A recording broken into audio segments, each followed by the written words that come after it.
תראו מה עשינו ב5 שנים האחרונות. בית ספר הרצל החדש, מגרשי קט רגל חדשים, מגרשי ספורט חדשים ומקורים, אולם ספורט חדש בבית הספר יהודה הלוי, מתקני כושר חדשים בגינות הציבוריות, גינת רבין החדשה, אולם הספורט החדש בבית ספר היובל, פארק תל יהוד החדש במרכז העיר, מתחם אשכנזי המחודש, מבנה חדש לשירותים החברתיים, גינות משחקים מקורות בכל רחבי העיר, עשרות רחובות וצירים מרכזיים מחודשים, תאורה דקורטיבית ברחבי העיר, ספריות ניידות בגינות העיר, עמדות התנה לטלפונים ניידים, גן הבנים החדש והמחודש, שבילים לאופניים ולהולכי רגל,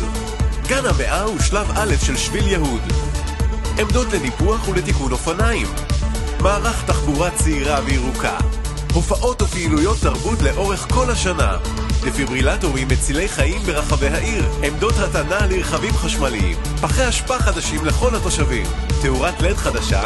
ריהוט רחוב בגינות וברחבי העיר, פארק לב העיר, גני ילדים חדשים ברוב המונוסון, אשכול גני ילדים ברחוב בילו, מרכז הצעירים העירוני נקסט דור, מדשאה של 10 דונם ברחוב מוצקי, מתחם ביג המורחב ועוד ועוד. מקליס, ממשיכים קדימה באחריות.